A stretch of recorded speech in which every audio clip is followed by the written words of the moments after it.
Espíritus viajeros, os damos la bienvenida y os invitamos a uniros a esta caravana espiritual.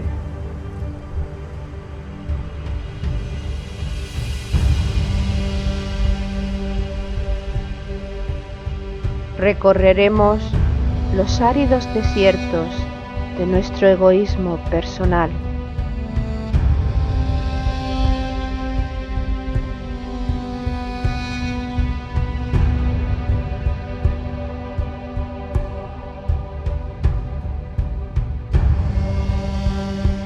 Navegaremos sobre las aguas de los mares y océanos creados por nuestras emociones.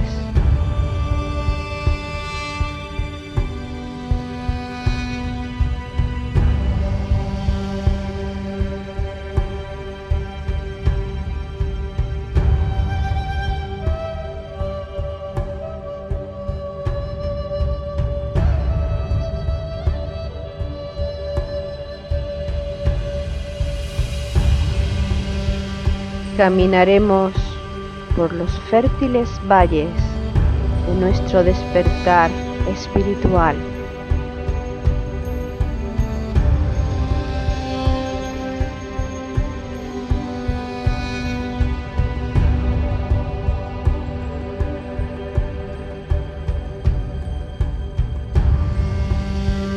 Iniciaremos el ascenso a la montaña sagrada, la morada de nuestro espíritu.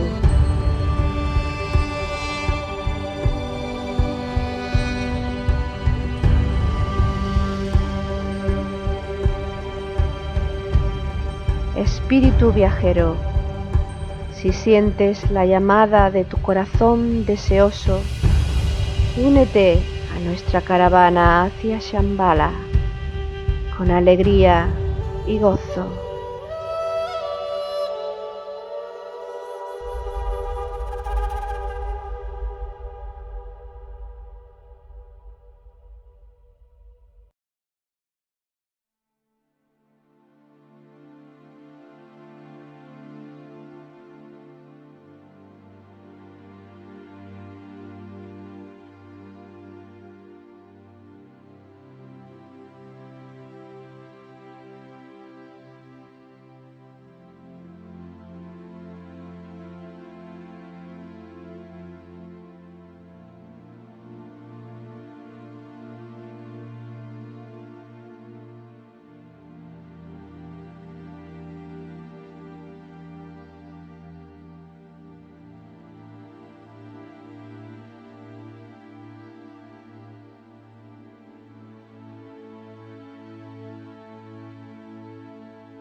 Y sucedió que por aquellos días vino Jesús desde Nazaret de Galilea y fue bautizado por Juan en el Jordán.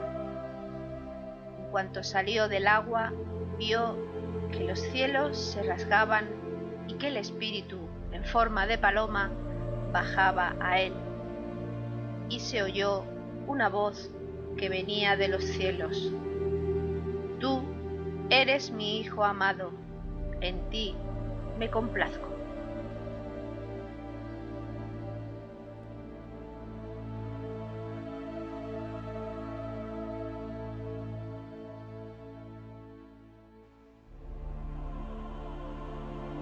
El evangelista Marcos describe en su capítulo 1, versículos 9 al 11, cómo el discípulo Jesús, una vez preparado, recibe a Cristo en su interior. Juan el Bautista, su precursor, recibe a Jesús en el río Jordán y vierte sobre él las aguas purificadoras. A partir de este momento, Jesús recibe al Espíritu en forma de paloma y deja de ser hombre para convertirse en el Hijo del Hombre, en Cristo manifestado.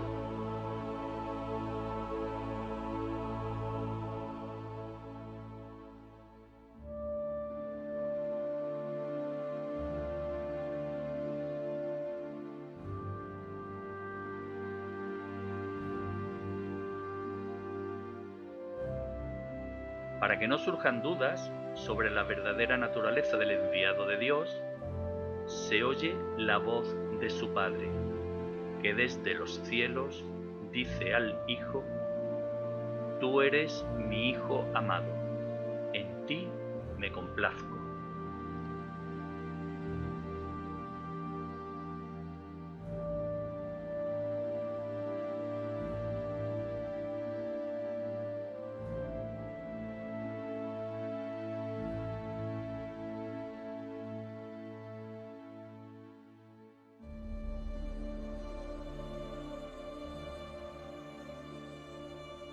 Queridos hermanos, queridos espíritus viajeros, queridas almas en evolución,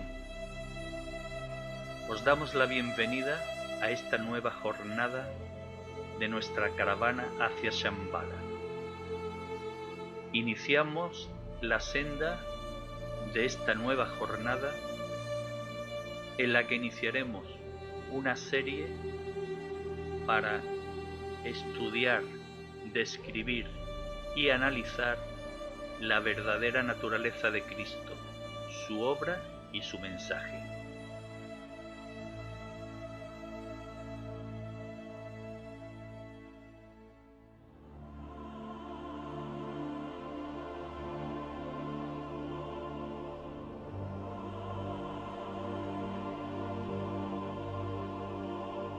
Organizan la caravana Paco Ortiz y Loli Bermúdez. Avanzamos hacia nuestro destino al ritmo de las notas musicales compuestas por Juan Carlos García y Jesús Aragón. Nos ayudan a caminar por la senda del conocimiento, nuestra búsqueda de la verdad, Ana Castro y Jesús Jurado.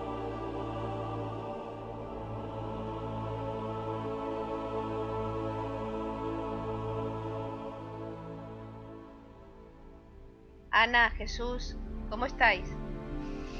Hola, aquí estamos dispuestos a caminar con vosotros. Pues muy bien, y como bien ha dicho Ana, estamos en el programa número 9 y vamos a tocar un tema fabuloso, la primera parte del tema de Cristo. Primera parte que se inicia precisamente con el bautismo de Jesús en el río Jordán a manos de su primo y precursor Juan el Bautista. Un acto espiritual, un hecho que fue descrito con 450 años de antigüedad por el profeta Malaquías, quien escribió: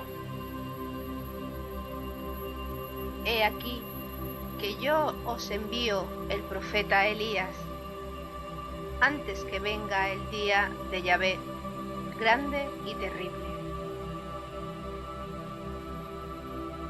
Si os parece, podríamos comenzar por aquí, puesto que Malaquías hace referencia al profeta Elías, y como bien dijo Cristo a sus discípulos, Elías ya vino antes que él. ¿De quién hablaban tanto Malaquías como Jesús? Básicamente hablaban de alguien, de un emisario, de un mensajero de la divinidad, de otro mensajero de Vishnu, de Dios, que venía a aportar una nueva, es decir, una nueva aportación, una nueva presentación de la verdad, algo que el pueblo judío, la humanidad de aquel momento necesitaba.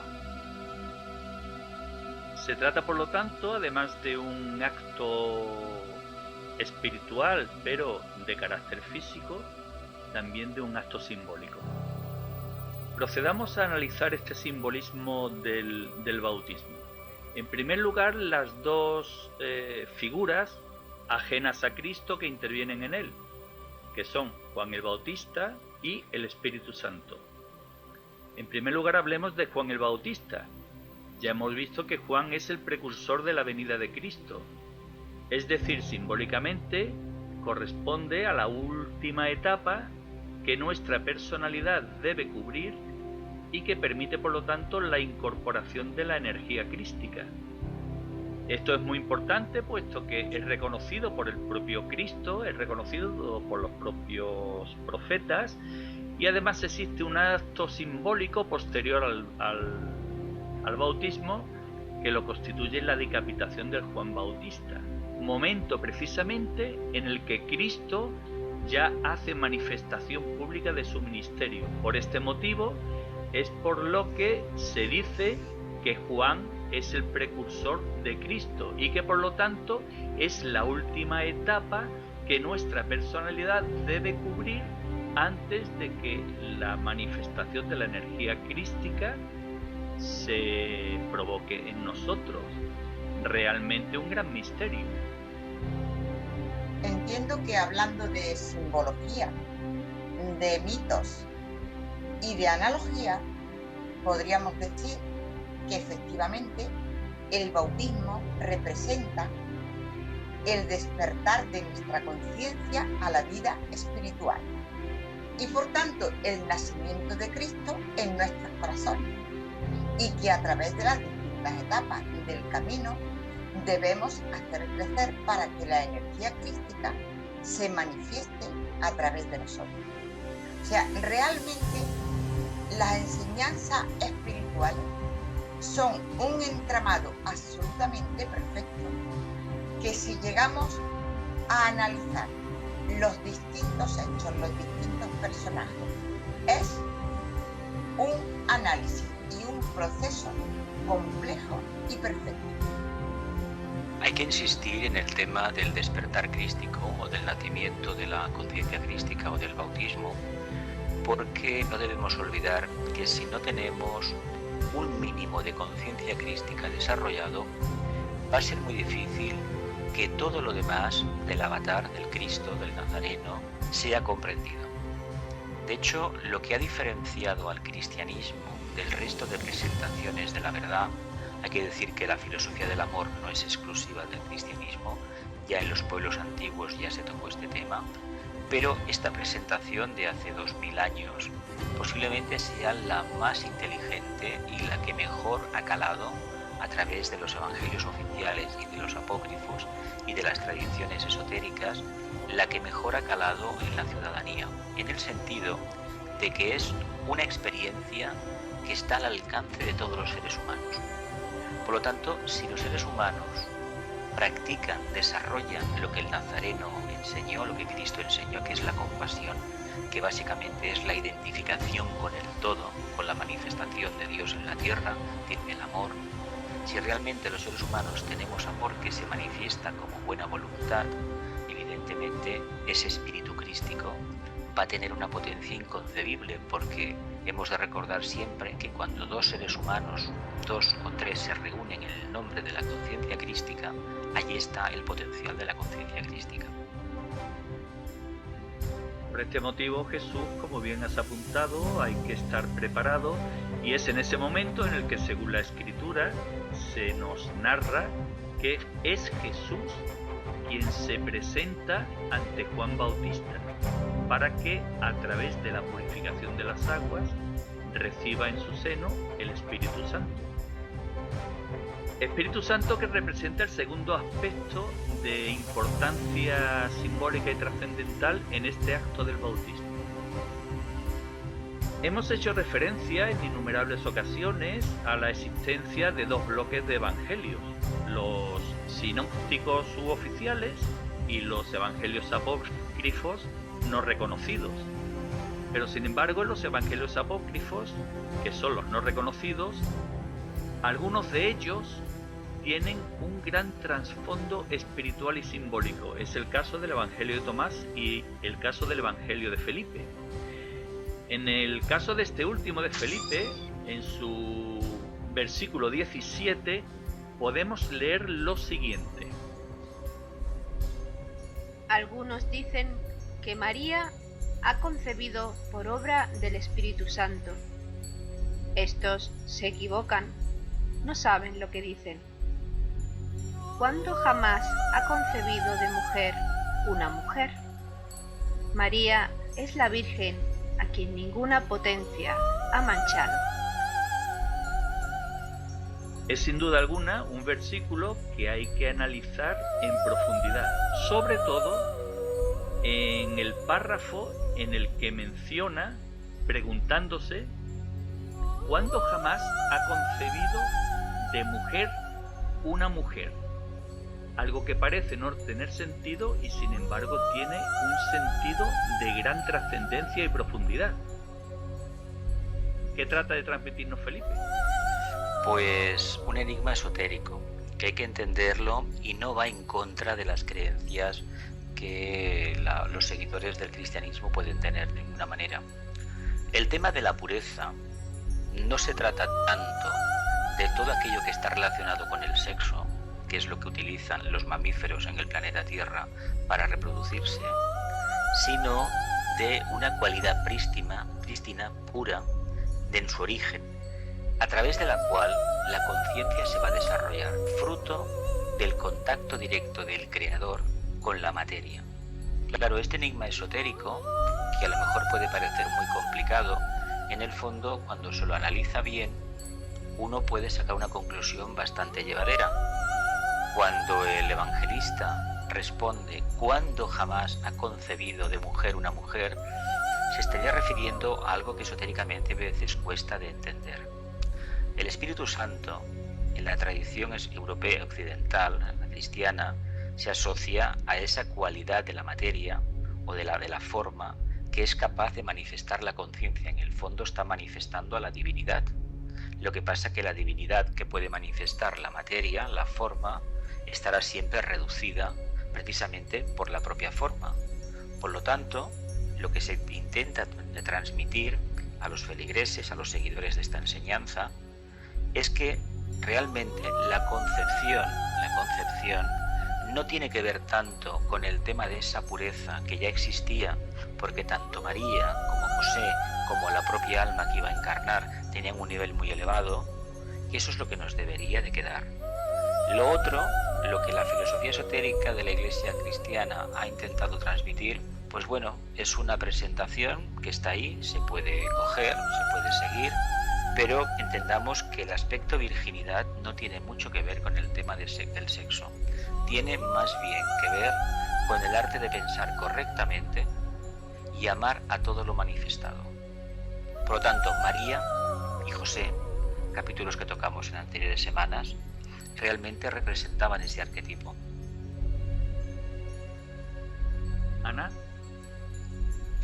Pues la verdad es que yo diría que habría que aclarar un poquitín más esa pregunta, y yo te sugiero a ti, Paco, que de alguna manera nos has planteado el guión. Voy a repetir la pregunta: ¿cuándo jamás ha concebido de mujer una mujer?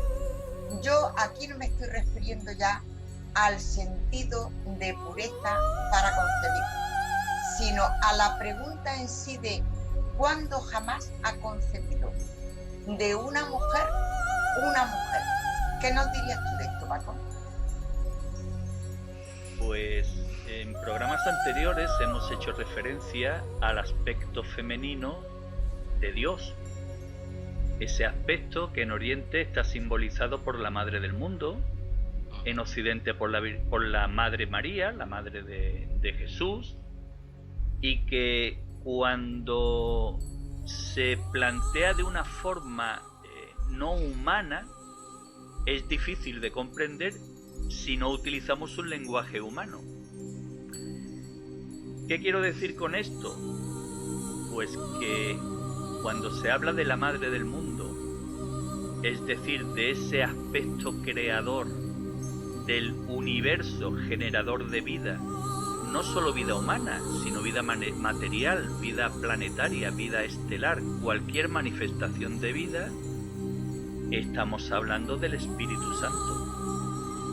El Espíritu Santo es ese aspecto energético divino, ese aspecto energético de Dios, que en el caso del discípulo Jesús, cuando Jesús está preparado, viene del cielo y se manifiesta a través de él. Cristo alumbra, nace en el discípulo Jesús y por su boca se expresa la divinidad. Divinidad que, insisto, se establece una relación, un paralelismo entre Espíritu Santo y aspecto femenino de Dios o Madre del Mundo.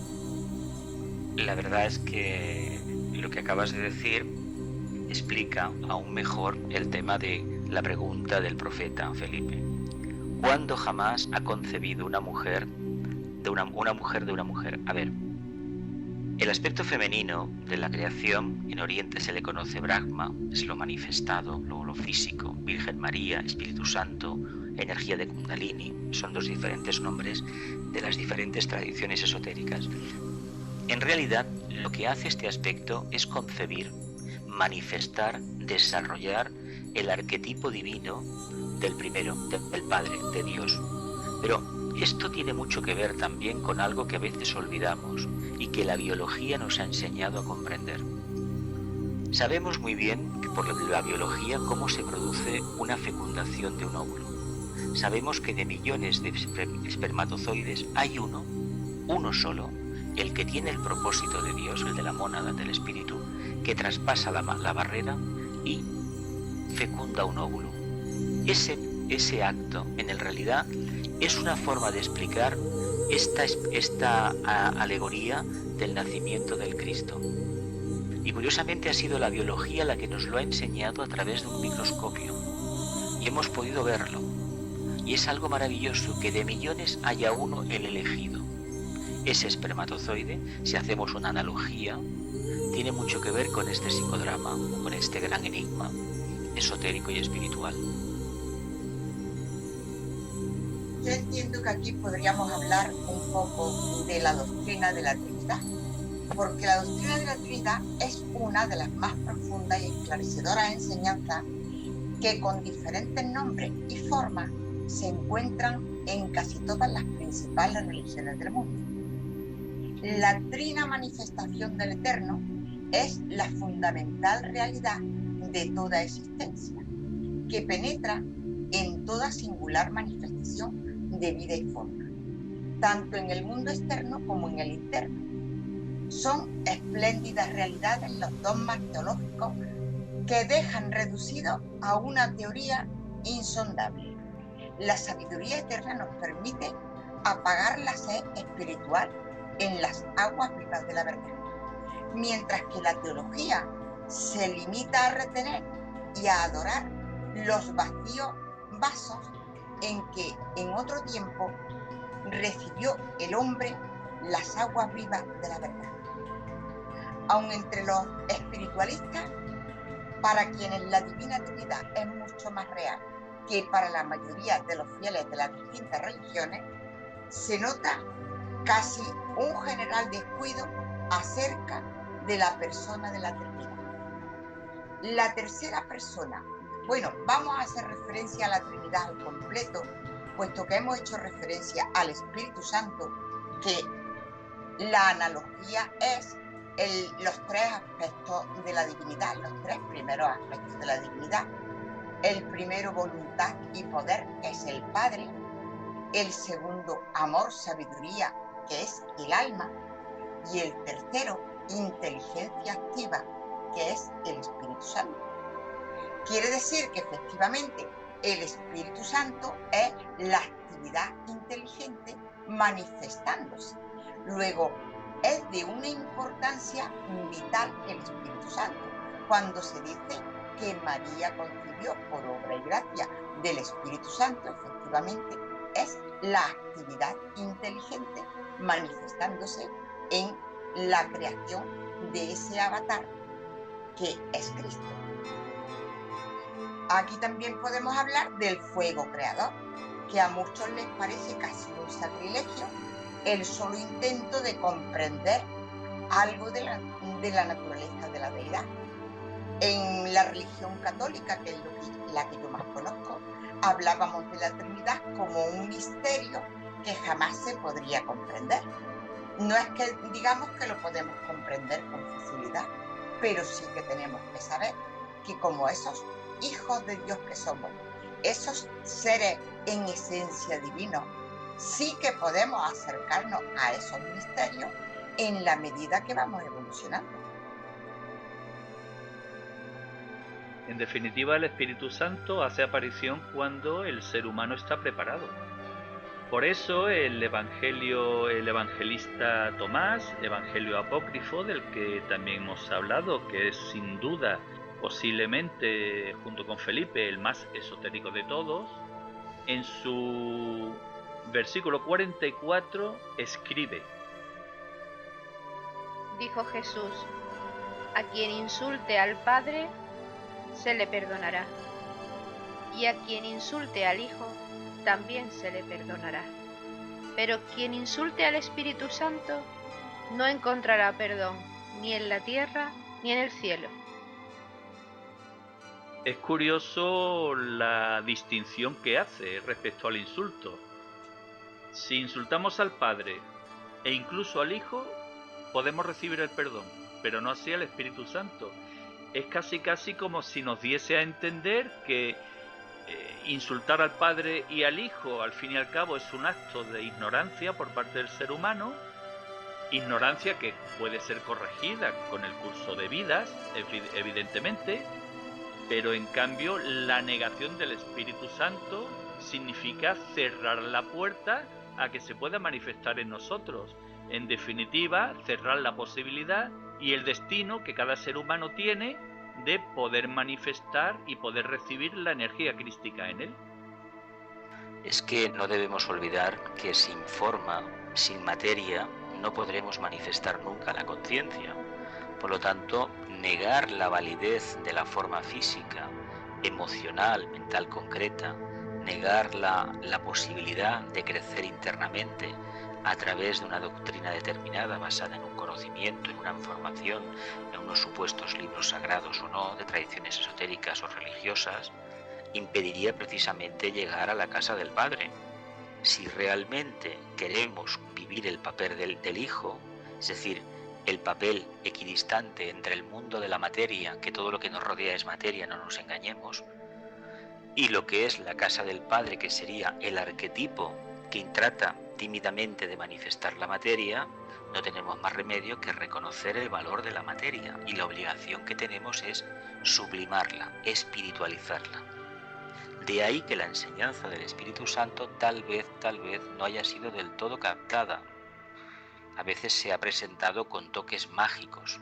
Sí es verdad que muchas veces son arquetipos esotéricos difíciles de transmitir a la población, porque si la población no ha tenido un proceso de desarrollo de conciencia crística, el papel del Espíritu Santo va a quedar bastante diluido.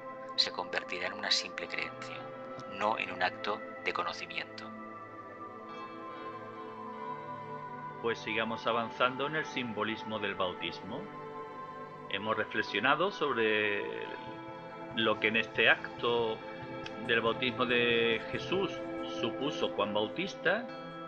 Acabamos de reflexionar sobre el significado del Espíritu Santo, y ahora reflexionemos sobre dos elementos, uno que aparece explícitamente y otro que aparece como consecuencia, es decir, el agua y la luz.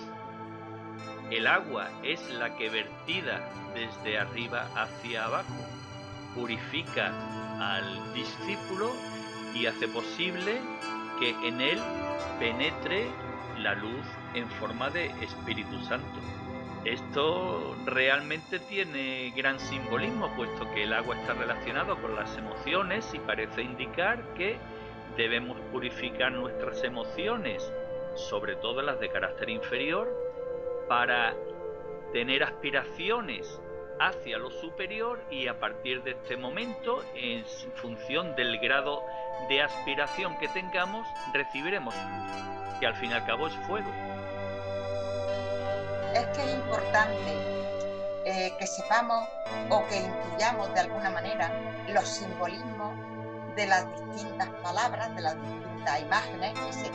Efectivamente, como tú has dicho, el agua representa las emociones y deseos, y las emociones y deseos que tenemos que purificar si queremos desarrollarnos espiritualmente.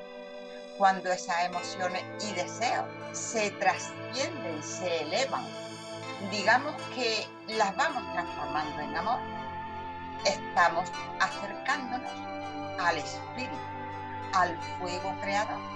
Porque claro, cuando hablamos del Espíritu Santo estamos hablando del fuego creador.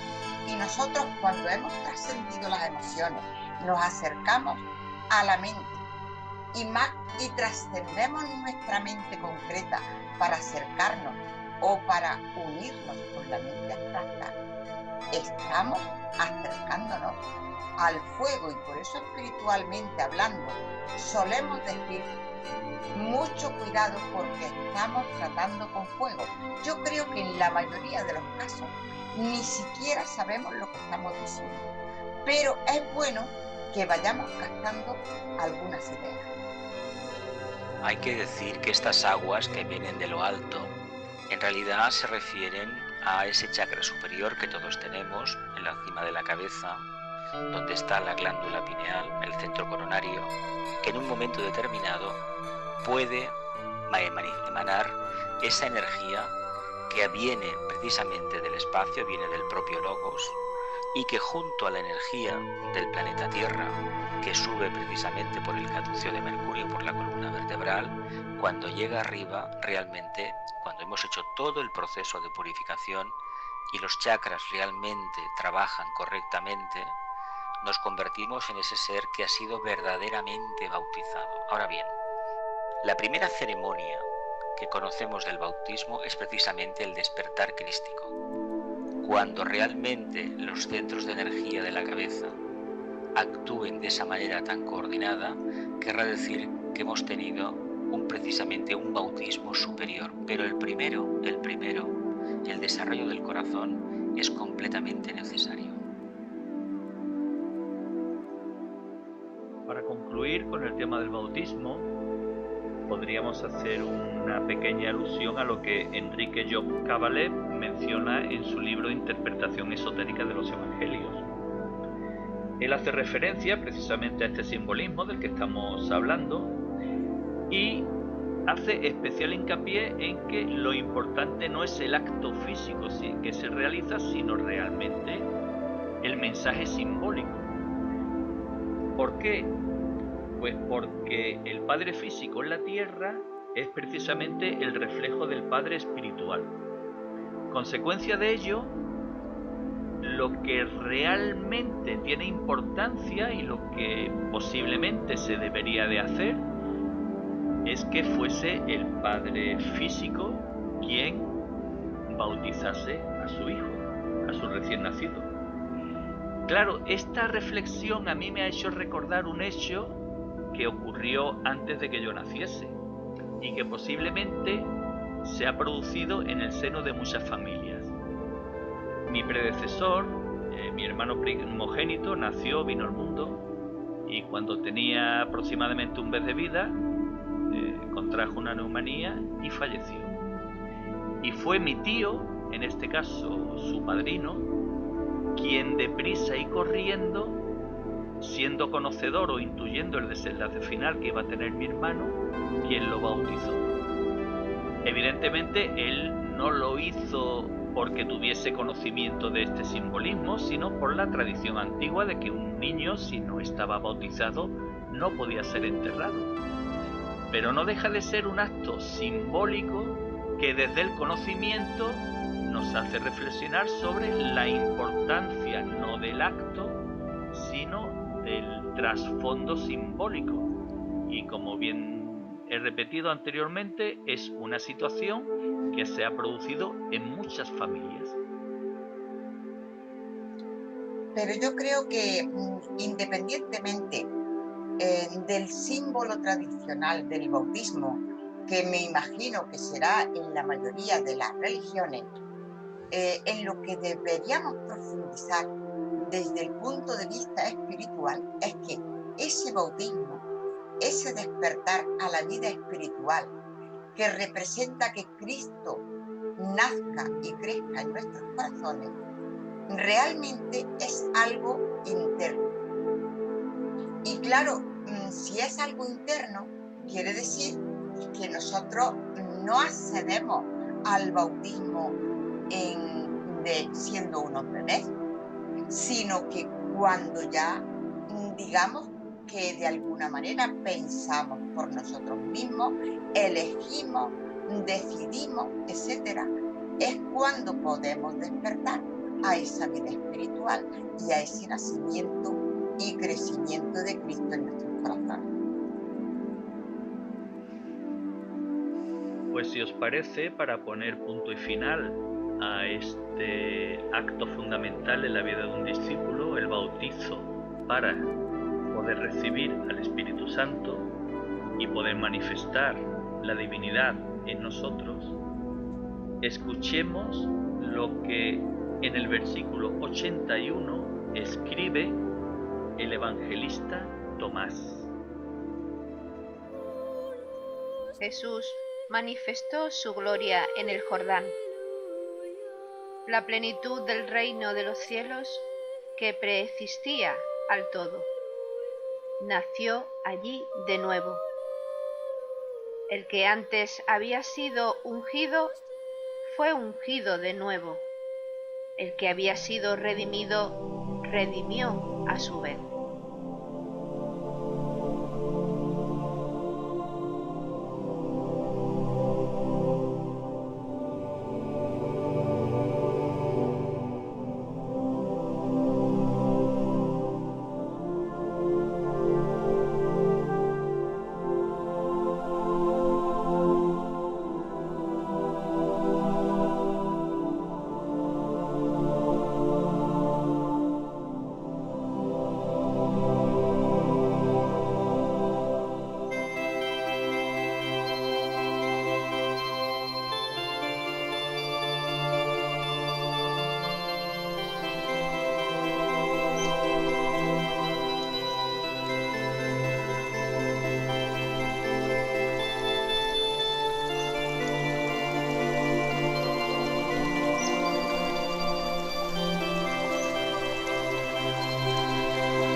¿Puedo añadir aquí alguna cosa?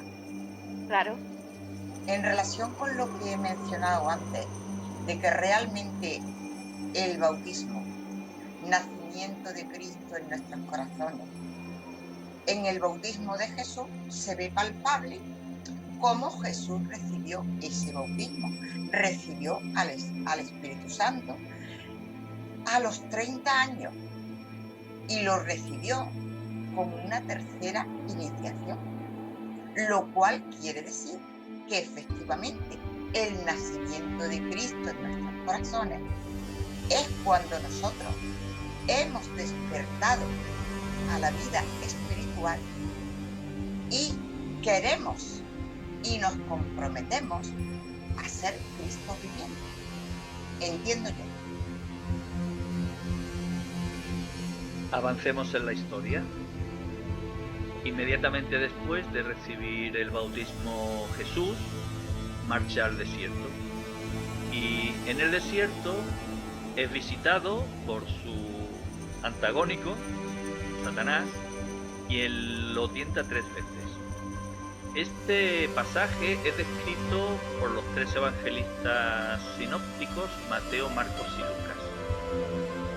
Marcos, en su capítulo 1, versículos 12 al 13, escribe: A continuación, el Espíritu le empuja al desierto y permaneció 40 días, siendo tentado por Satanás. Estaba entre los animales del campo y los ángeles le servían. Pues habrá que ir analizando casi palabra por palabra esta lectura, puesto que en primer lugar es el Espíritu quien le empuja al desierto, como diciéndonos, es ya Cristo quien tiene esa necesidad. ¿Es así? Y si lo es, ¿para qué?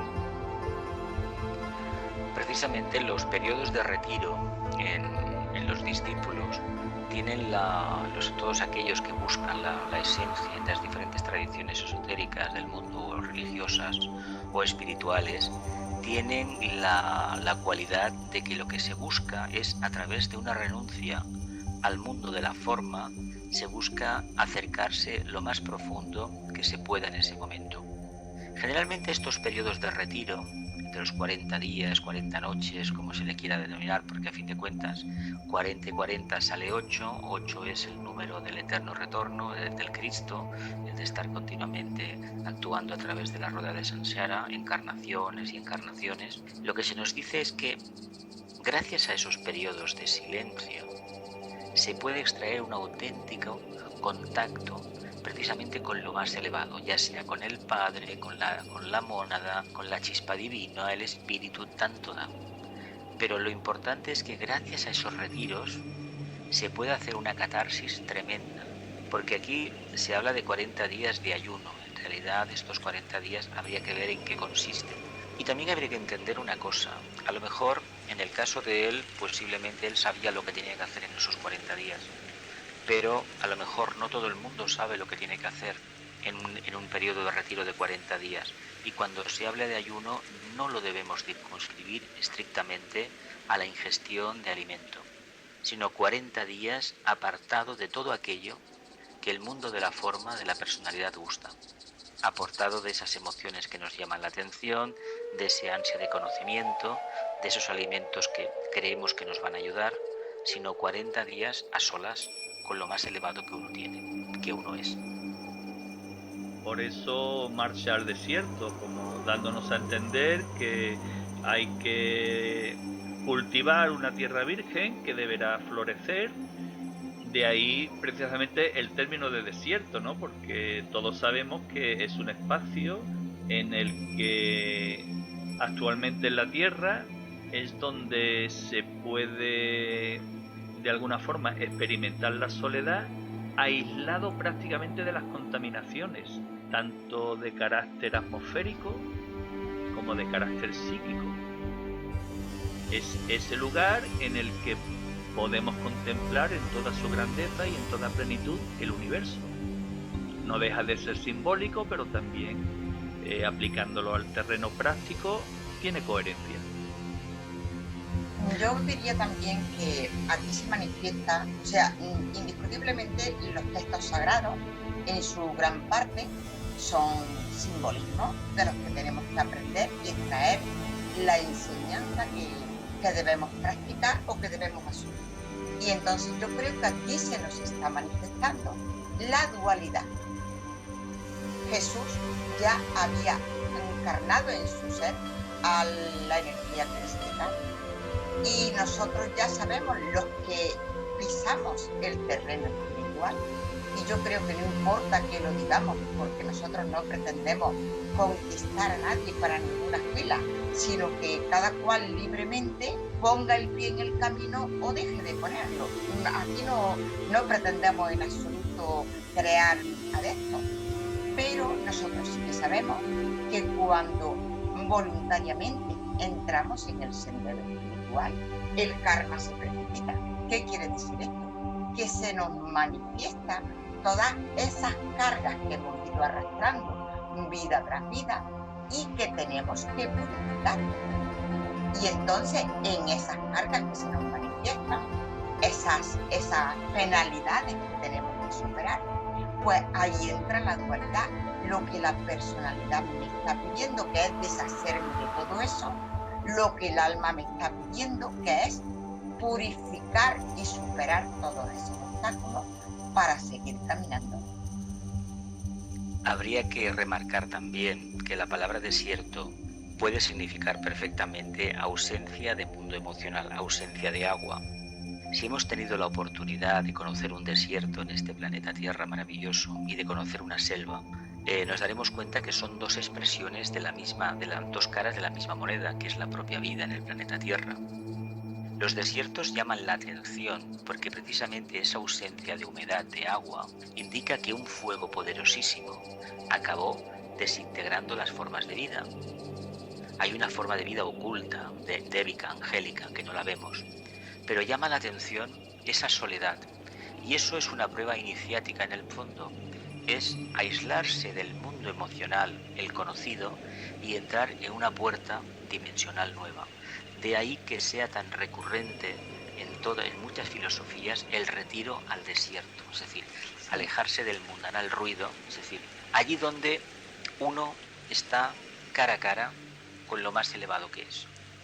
Y claro, en ese cara a cara con lo más elevado que es, al final evidentemente sale lo más elevado, pero cuando se vuelve de la prueba ya no se es la misma persona, la misma conciencia ya no es. Sobre todo yo pienso que es también cuando hemos detectado los espejismos en que vivimos, captamos la idea con claridad de que el dinero tiene un fin, que es servirnos. La diversión pura es una necesidad, pero no la diversión para satisfacer los deseos mundanos, etc. Y entonces tenemos que pasar ese periodo de soledad estando en el mundo, pero sin ser del mundo. Pero y también se nombra aquí la palabra Satanás. Y yo creo que sería bueno decir que cuando espiritualmente hablamos del diablo o de Satanás, no estamos hablando de un ente, estamos hablando de lo que nosotros hacemos con la energía, la dirigimos correctamente y entonces estamos creando positivamente, las manejamos, las dirigimos egoístamente con intenciones no puras y entonces estamos creando problemas a toda la humanidad y no estamos avanzando en el camino.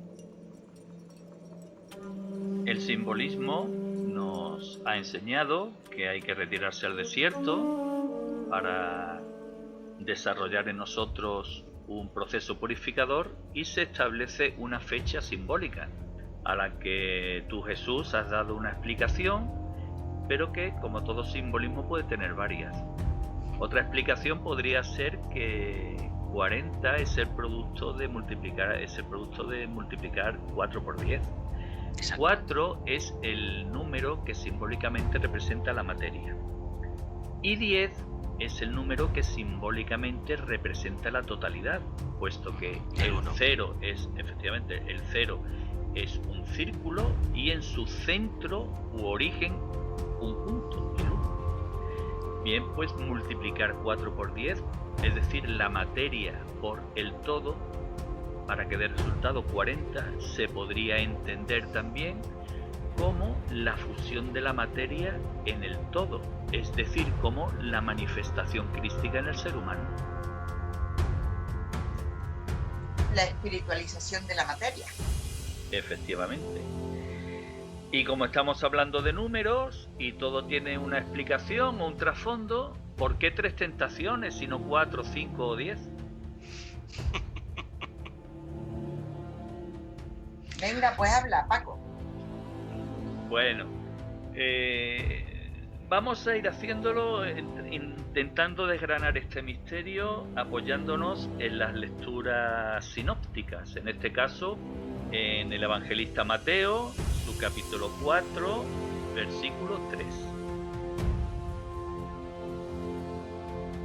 Y acercándose el tentador le dijo: Si eres hijo de Dios, di que estas piedras se conviertan en panes.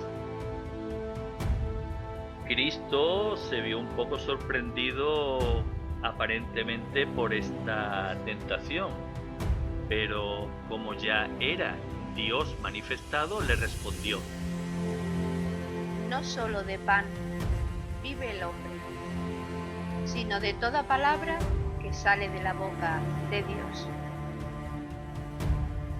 Vamos a ver. Suponiendo que Satanás fuese una entidad, la verdad es que la tentación suya es un poco maquiavélica, ¿eh? Porque tenemos ahí a Jesús, el cuerpo de Jesús, el pobre un poquito famélico, muerto de hambre, y llega Satanás y le dice: oye, que todas las piedras que tiene aquí a tu alrededor las puedes convertir en pan. Venga, venga. ¿Qué objetivo tenía? Pues precisamente tentarle como futuro gran iniciado.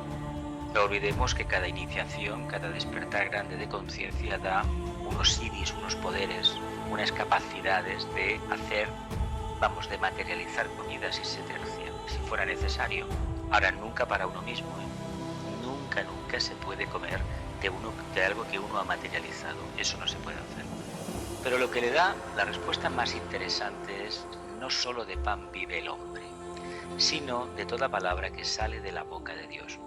Está previsto que la humanidad, en un futuro, cuando llegue el momento, o una parte de ella, prescinda de la ingestión de alimentos como hasta ahora estamos haciendo. Ahora nosotros cogemos el prana, la esencia del alimento, ya sea a través de la carne, de los vegetales, etcétera, etcétera, pero todo lo que comemos, en el fondo, está o ha estado en contacto con el sol, ha recibido la energía, el prana, la potente energía prístina. Y esta energía es la que realmente nos alimenta. No es tanto las reacciones biológicas que nos ha enseñado la ciencia, de esos aminoácidos, etcétera, etcétera, que todos acabamos asimilando y nos mantenemos bien. O esos minerales, no se trata de eso, se trata del prana que esos alimentos aportan. Y cuando le dicen no solo de pan, no solo de algo físico, vive el ser humano, le está diciendo que tenemos ahí una fuente de alimentación que cada día nos está dando el maná, que es el propio sol. Y eso a la larga, en esta era de Acuario, está previsto de que haya seres humanos que coman, que vivan de eso. De hecho, cada vez hay más seres humanos en el mundo, son minoritarios, que están periodos de tiempo sin comer, bebiendo infusiones, tomando algunos líquidos, etcétera, etcétera. Eso indica que vamos hacia una evolución ya mucho más avanzada. Así podremos tener recursos económicos para otras cosas y no las dedicamos a la comida y los restaurantes.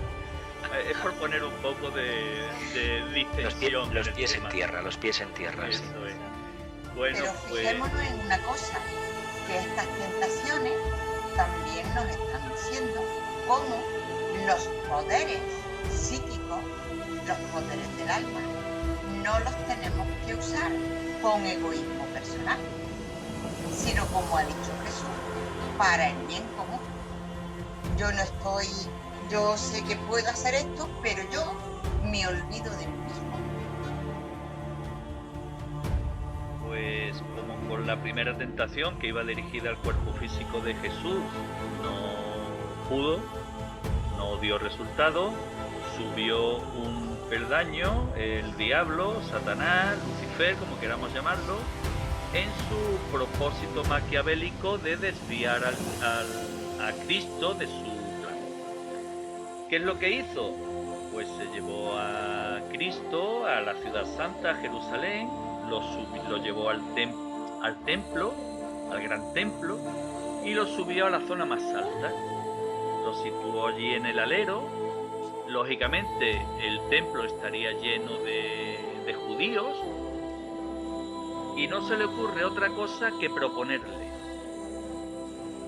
Si eres hijo de Dios, tírate abajo, porque escrito está: a sus ángeles te encomendará, y en sus manos te llevarán, para que no tropiece tu pie en piedra alguna.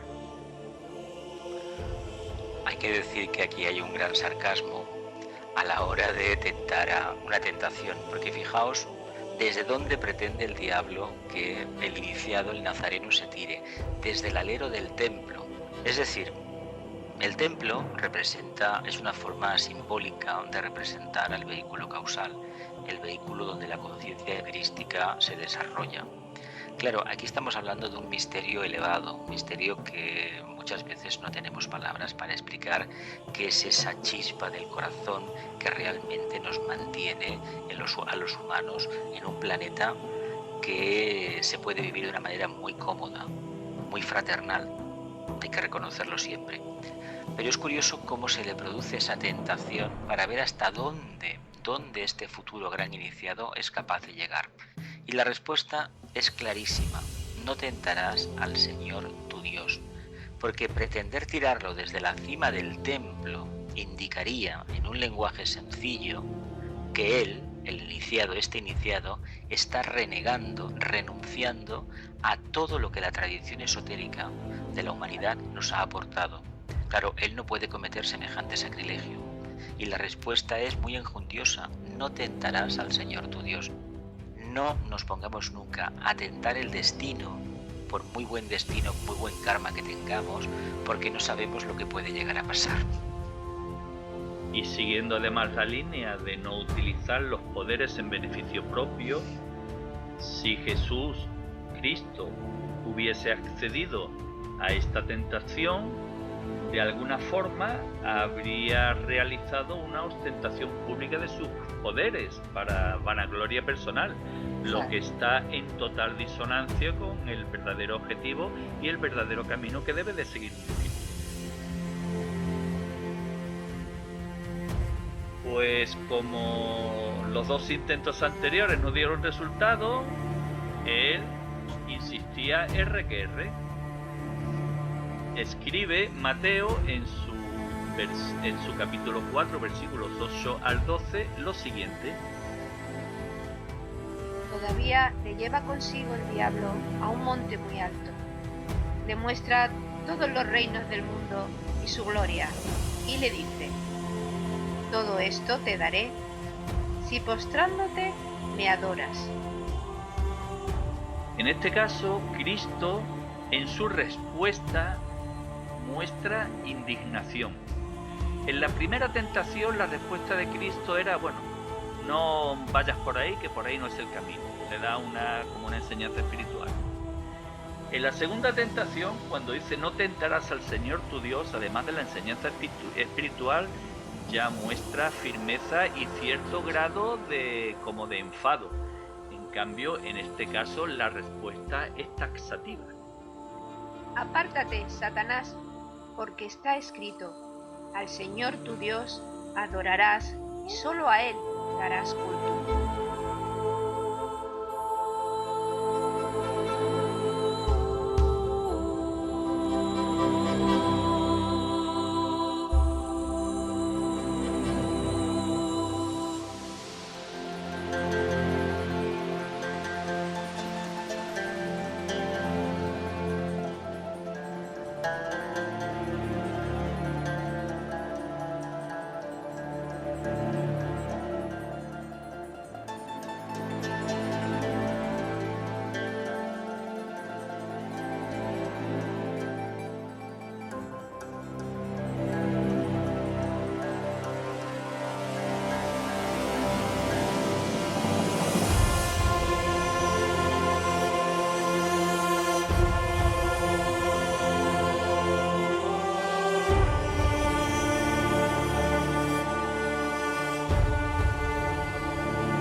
¿Qué comentario os merece?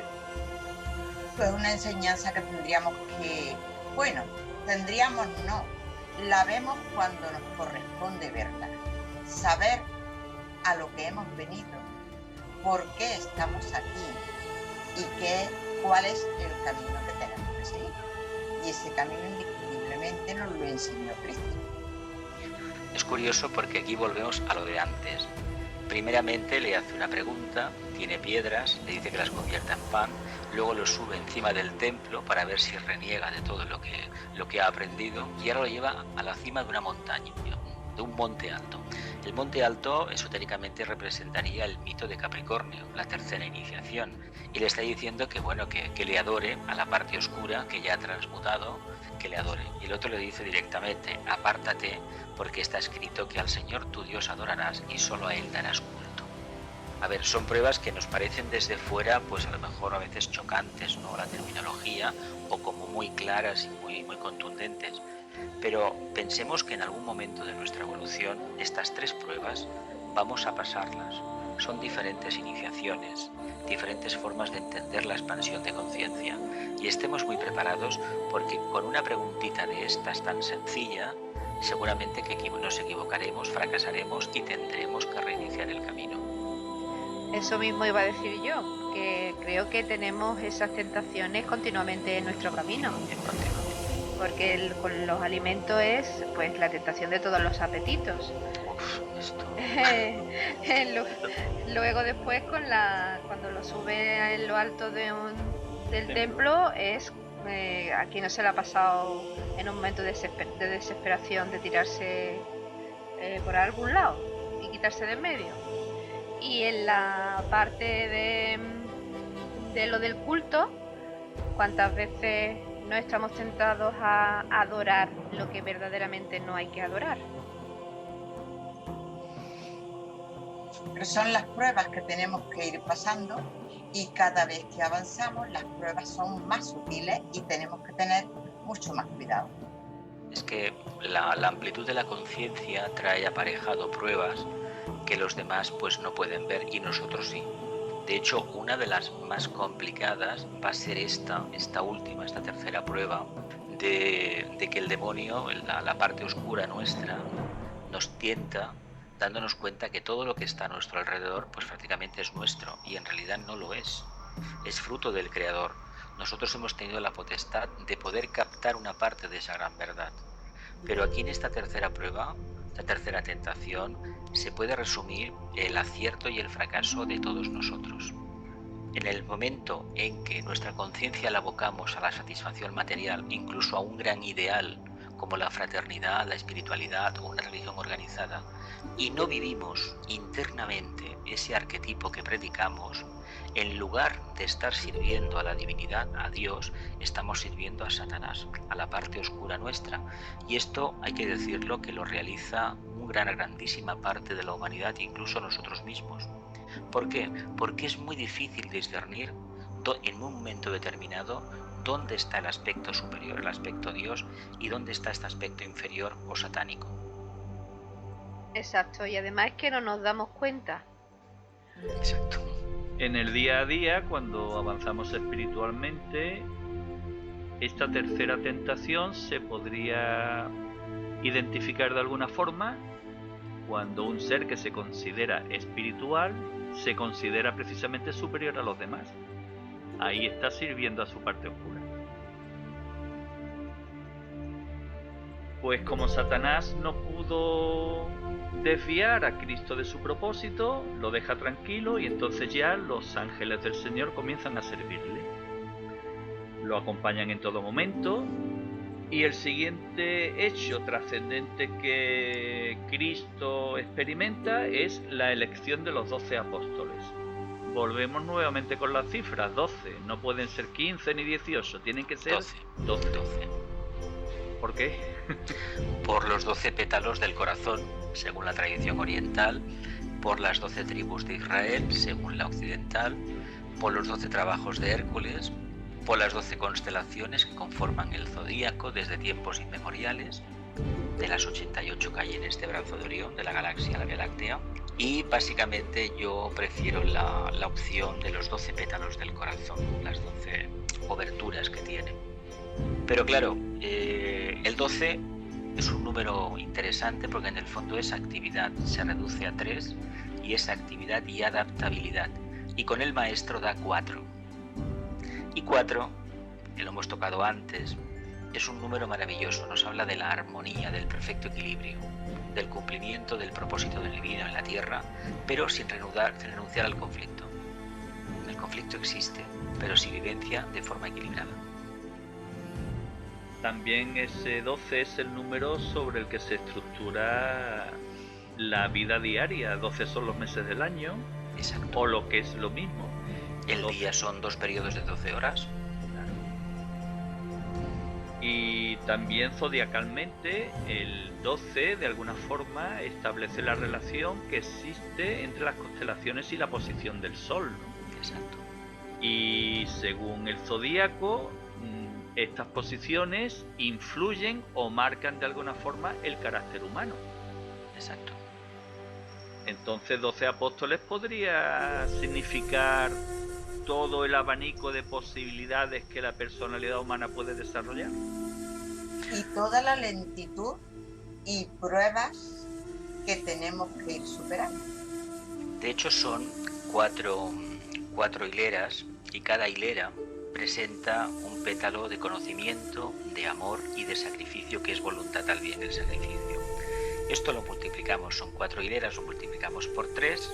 Si lo sumamos nos da 7, el 7 es un número kármico por excelencia, y si lo multiplicamos nos da 12. Y precisamente lo que en el 12 nos dice, en el fondo, que es precisamente la consumación de ese gran arquetipo, la creación, la manifestación de la conciencia en la Tierra.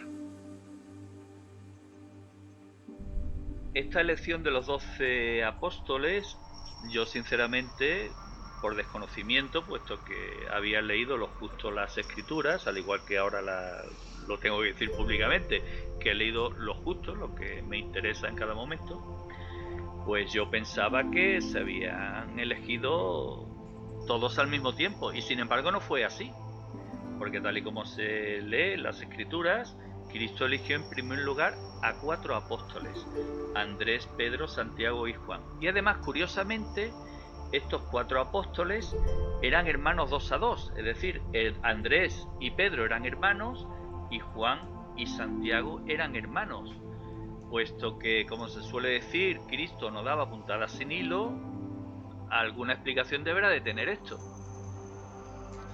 Bien, representan elementos. Hay 4 elementos en el zodíaco y hay un quinto sintetizador, el elemento platónico, que es el éter, que lo sustancia todo. De hecho, el agua es éter, la tierra es éter, el fuego es éter y el aire es éter. Lo que pasa es que en diferente grado de vibración. Y posiblemente tenga mucho que ver el 4 con ese propósito del equilibrio, de la armonía. No olvidemos que el 4 representa el chakra cardíaco, al centro corazón. Representa también a la cuarta raza, a la humanidad. Por lo tanto, el 4 da mucho juego, mucho juego en el mundo. Pues una vez elegidos los 4, se eligió a un quinto, Felipe, y luego fueron los propios apóstoles los que fueron eligiendo a los miembros del grupo hasta conformar el grupo de 12. Pero el grupo de 12 apóstoles, junto con Jesús, con Cristo, no entró en acción de modo instantáneo. En primer lugar, se tiene constancia de su intervención unidos en las bodas de Caná. Bodas de Caná a las que fue invitada María, por una parte, y por otra parte fue invitado Jesús junto a los 6 discípulos que en aquel momento formaban el grupo. Durante la boda, María se percató de que el vino se estaba acabando y curiosamente le dijo a su hijo Jesús: no tienen vino. Y él les responde: ¿qué tengo yo contigo, mujer? Todavía no ha llegado mi hora. Es una respuesta que ahora analizaremos porque parece un poco bronca y extraña. No obstante, María, como intuyendo que su hijo obraría un milagro, dio las indicaciones pertinentes a los sirvientes para que vertiesen agua sobre las tinajas, y Jesús convirtió el agua en vino. De este modo, precisamente en Caná de Galilea es donde Jesús dio comienzo a sus señales o, digamos, a su a su manifestación de milagros, por decirlo de alguna forma. Profundicemos un poco en el tema. Este pasaje está descrito única y exclusivamente por Juan el Evangelista. Hablamos de los evangelios sinópticos. Mateo, Marcos y Lucas lo silencian. Nos puede dar a entender de que no fue un hecho físico, sino más bien habla de un hecho simbólico. ¿Qué puede significar la boda entonces? Pues una boda alquímica, una unión entre almas. Y en el fondo el tema del vino, que se toca a veces demasiado a la ligera con el tema de las bodas de Caná, no debemos entenderlo estrictamente en el sentido literal del término. El vino en lo que es el psicodrama de la misa, es decir, lo que ese misterio crístico que se realiza en la misa, el vino representa la sangre de Cristo, la chispa que realmente anima la conciencia crística.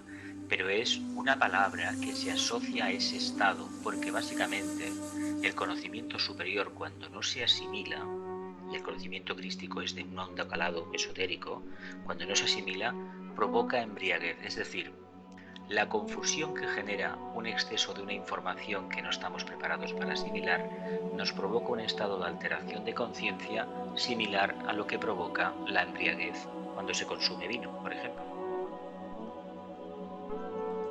Yo creo que aquí también se nos puede querer hacer ver que Jesús simplemente condesciende con su madre, en el sentido de que le dice, ¿qué nos va a ti ni a mí? Y yo creo que lo que nos quiere hacer ver es que el verdadero valor de lo interno es lo que tenemos que valorar. Y sin embargo, lo que allí se manifestó o vieron es lo externo, que es todas las tinajas llenas de vino. Pero realmente el valor es el sentido de la transmutación de las energías inferiores en superiores.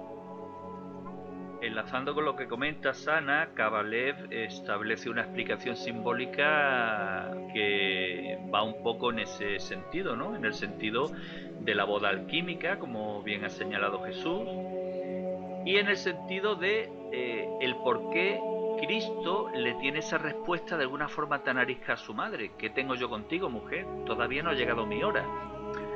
¿Cómo lo explica Kabalev esto? Pues hemos hecho referencia a que la manifestación pública de Cristo se produce realmente cuando Juan el Bautista ha sido decapitado. Y en el momento en el que se producen las bodas de Caná, este hecho todavía no había sucedido.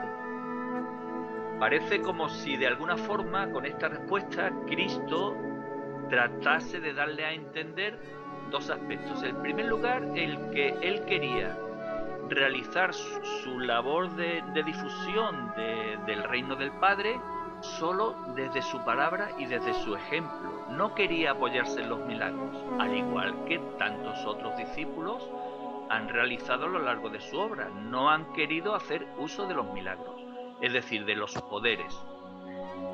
Y por otra parte, el hecho de que, como todavía no había llegado el momento de la decapitación, pues no era el momento de que él iniciase la obra de manifestación. Esto realmente es trascendente y además tiene lógica.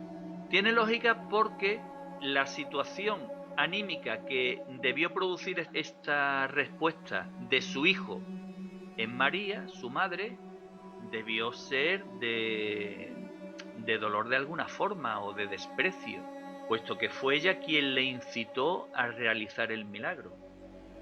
¿Y por qué se hubiese podido producir esto? Pues Kabalev explica que como todavía no había llegado el momento de la manifestación pública de Cristo, Cristo lo que trata de manifestar es ese rechazo. ¿Pero por qué? Porque todavía Jesús, el discípulo, está presente en él. No ha tomado totalmente posesión Cristo. ¿Qué ocurre? Que al existir, estas dos naturalezas conviviendo aún, de alguna forma, Cristo, que es todo amor, todo compasión, sintió compasión del dolor que vio en la madre de Jesús, en María. Y fue tal la emoción que sintió en su interior, esa compasión que emanó de su corazón, que los ángeles que estaban a su servicio obraron el milagro. Es una explicación, como mínimo, bastante bella, ¿no os parece? Es muy hermosa y de una profunda filosofía esotérica. De hecho, todo lo que nos rodea relativo al Cristo está envuelto en un simbolismo esotérico muy profundo, que tiene muchas explicaciones. No nos quedemos con ninguna, sigamos profundizando continuamente, porque eso nos permitirá, como una escalera de Jacob, llegar a la verdadera esencia, que está mucho más lejos de lo que solemos imaginar habitualmente. Este tema de las bodas de Caná a veces se ha puesto de referencia exactamente para reconocer a ver qué es lo que hay de verdad en todo este diálogo, y se puede hacer muchas interpretaciones. Esta de Cabalet es muy interesante, pueden haber otras, pero entendamos que es un lenguaje críptico, simbólico, que encierra una gran verdad. Lo importante es que esa verdad no se puede transmitir de manera oral, hay que decirlo claro. Tiene que ser uno mismo que, investigando, reflexionando, meditando, la descubra. Y cuando la ha descubierto, no nos quepa la menor duda que nos va a acompañar el resto de vida. Y esa es la verdadera espiritualidad, el descubrimiento por parte de la conciencia de cada uno de nosotros. Y eso no se puede transmitir, eso es una vivencia personal, que es como consecuencia de nuestra propia evolución. Por ese motivo, como es un logro personal que debemos alcanzar cada uno de nosotros, escribió Nicolás Roerich en su libro Altai Himalaya que el ser humano no podía esperar que Cristo diera fe a través de los milagros, puesto que sería un gravísimo error por parte del ser humano. Sin duda alguna, una gran enseñanza que enlaza con el hecho de que todo discípulo que asciende la escalera evolutiva va adquiriendo poderes y no debe hacer ostentación pública de esos poderes, ni tampoco uso de esos poderes en beneficio propio, que al fin y al cabo es la gran enseñanza que existe en el trasfondo de las 3 tentaciones a la que se ha hecho referencia, o una de las grandes enseñanzas, para ser más explícito. Pues si las bodas de Caná fue sin duda alguna el primer acto público de la vida de Jesús como Cristo, y es un acto que simbólicamente representa el reencuentro de las almas, es el momento de descansar, de quedarnos con esta reflexión, de digerir todo el simbolismo que se ha tratado de transmitir a lo largo de la jornada. Y como siempre, Loli y yo agradecemos sinceramente de todo corazón vuestra aportación y os agradecemos el que transmitáis una nueva reflexión. Añadiría que el tema del misterio de Cristo, estamos tocando la primera parte, ya surgirá en el siguiente programa, en el número 10, curiosamente la segunda. Hoy estamos en el 9 es un número maravilloso, el número de la iniciación, el número del silencio. Tengamos en cuenta que este misterio del nacimiento del Cristo y de la manifestación del Cristo lo debemos aplicar no tanto como la tradición esotérica nos dice al mundo, que está muy bien, un avatar, sino a nosotros mismos, porque fijaos, en nuestra soledad interior, en nuestro recóndito interior, ese lugar que todos conocemos y que los demás no conocen, va a ser el lugar idóneo para despertar esta conciencia y poder interactuar de manera consciente con ella. Y si tenemos el valor de desnudarnos ante esta conciencia interna, vamos a ver el cambio que somos capaces de realizar. Cambio que se va a manifestar a través de una forma diferente de interpretar la energía crística, de exhalar e irradiar esta energía y sobre todo, de convivir espiritualmente con la humanidad, empezando por nuestra familia, nuestros allegados, en la ciudad donde vivamos, nuestro país, nuestro continente y nuestro planeta. Y no nos engañemos, porque si somos capaces de manifestar ese punto de equilibrio de contacto crístico, vamos a incidir en todo el sistema solar. Pues yo querría decir, antes de hacer un pequeño resumen, que por favor recordar a todos los que se unen posteriormente a nuestro programa y nos escuchan, que todos los programas se mantienen en la página Caravana hacia Shambhala. Si quieren ver algunos de los más actuales, de los más antiguos, etcétera, allí estarán todos los programas. Y dicho esto, pues yo entiendo que Cristo nos quiso hacer ver con sus milagros el poder del Espíritu. Realmente no hay tales milagros. Hay un poder grandioso en el Espíritu, y esos espíritus que somos los tenemos que desarrollar hasta su plenitud. Y entonces, una vez desarrollados y como seres perfectos, como perfectos hijos de Dios, todos los poderes se manifiestan. Con esta manifestación de los poderes cambiaremos el mundo y nosotros seremos esos hijos de Dios que estamos llamados a ser.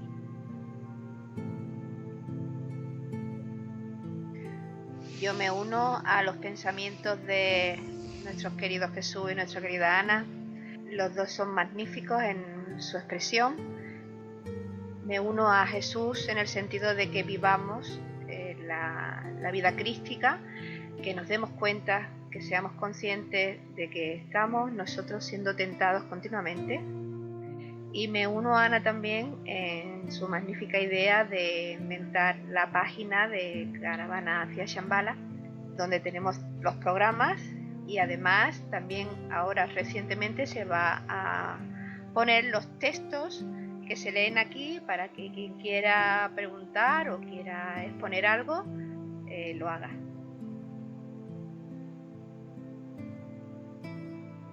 Manifestar a Cristo en nosotros puede parecer misión imposible en una sola vida, y posiblemente sea así, sino misión imposible, al menos muy difícil de alcanzar, puesto que necesitamos de una preparación, necesitamos de una evolución espiritual, y eso se consigue pasito a pasito, pero con firmeza y sobre todo con voluntad. Esta voluntad es la única que hará posible, cuando la ejerzamos con firmeza, que esas tentaciones de Satanás que afectan a nuestros tres cuerpos, a nuestro cuerpo físico, a nuestro cuerpo emocional y a nuestro cuerpo mental, seamos capaces de vencerlas, porque eso significará el haber subido un peldaño evolutivo. Y una escalera está compuesta por muchos peldaños. Cuando lleguemos al final de ella, estaremos en condiciones de acudir a nuestro Juan Bautista para que nos purifique con sus aguas, y para que el Espíritu Santo penetre en nosotros. Queridos espíritus viajeros, queridos expedicionarios, seguir a Cristo, sus enseñanzas, su vida, su ejemplo, ayuda a que nuestra alma aspire hacia lo superior y a que pueda manifestar sus cualidades luminosas en nuestra vida presente. Esto, sin duda alguna, nos conducirá al reino de los cielos. Almas viajeras, os invitamos a que visualicéis vuestra presencia ante el Gran Maestro, porque Él os estará transmitiendo su primera gran enseñanza, el Sermón de la Montaña. Esa enseñanza que hace posible que las cualidades del alma sean manifestadas y que seamos dignos de alcanzar el reino del Padre, el reino soñado. Visualiza al Maestro ante ti y escucha sus palabras.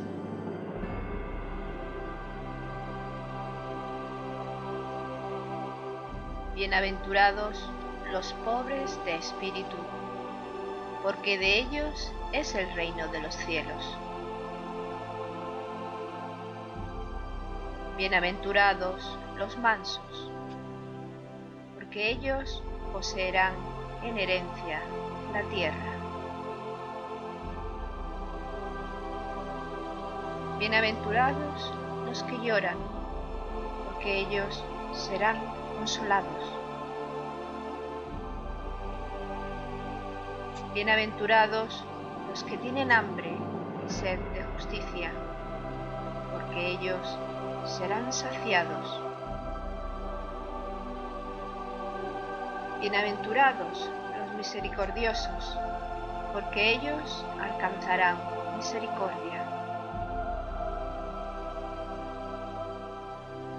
Bienaventurados los limpios de corazón, porque ellos verán a Dios. Bienaventurados los que trabajan por la paz, porque ellos serán llamados hijos de Dios. Bienaventurados los perseguidos por causa de la justicia, porque de ellos es el reino de los cielos. Bienaventurados seréis cuando os injurien y os persigan y digan con mentira toda clase de mal contra vosotros por mi causa. Alegraos y regocijaos, porque vuestra recompensa será grande en los cielos, pues de la misma manera persiguieron a los profetas anteriores a vosotros.